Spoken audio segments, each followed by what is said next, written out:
My mom was a heavy smoker. My dad never smoked. My mom ended up with COPD, emphysema really bad. My dad ended up with lung cancer. He never smoked. And I always felt like, oh, even in my late 60s, I made it. I could smoke. It wasn't going to bother me. And then I started having issues, and my primary doctor wanted me to go for a chest x-ray, at which point they found something. I had to go for a biopsy, and I had lung cancer in my left lung, the top portion. So I was referred to a thoracic doctor. They decided to remove the cancer lung instead of doing chemo, because it was just an early stage that they found it. So they ended up removing the top left lung. And I had to go every month for CT scans after that. The following month, when I did a CT scan, they found it in my right lung, bottom. So he wanted to again do surgery and remove the cancerous, and they thought it would just be like a half moon little sliver, but it ended up they had to take half that lung, which proof, he said, you can live on one lung, but if I ever got cancer again, I would have to do heavy duty radiation chemo. But so I had one operation in August of 2017, and the other half of the lung removed in December of that year. And I survived. So with, problems before, I'm not reading my notes, so I'm kind of flying all over. But prior to even getting diagnosed with cancer, I would get constant sinus infections, bronchial infections, and since I quit smoking, I have not had that problem. But smoking destroys all the hair follicles in your nose and also your lungs. It'll damage it, and it also damages the air sacs in your lungs. So even though I've quit smoking and all, I'm still having difficulty. Now I'm on oxygen at home, and they're trying to get me a portable unit because I really have issues walking. And you have to, at that point, you're giving up a lot of your life. You can't do the things that you really want to do. But by quitting smoking, I would have probably not even been here by now had they not have found it. And two people that were really close to me, one was in her 40s.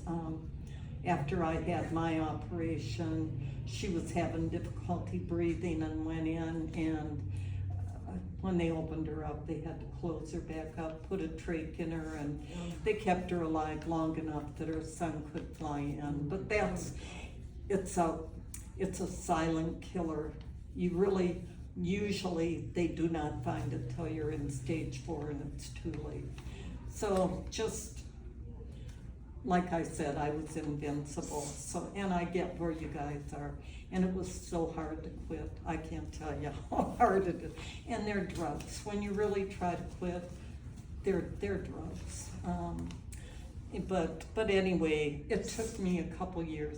I went to one of these classes. I went to hypnotism. Patches worked best for me. But the weight gain, that always triggered I'm gonna smoke again. So, but it took me almost 2 years to not crave a cigarette. I never had one, because when they did the surgery, the thoracic doctor said, I'm gonna schedule it for 21 days. If you even have one cigarette, it's canceled. I'll reschedule another 21 days, knowing that each time that 21 days, that cancer is growing more and more. So, and he could tell, he knew it was from smoking.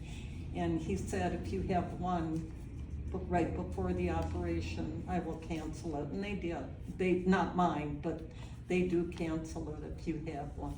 It's just, I guess mainly I want to say I know it's hard, and it does, that craving does take a long time.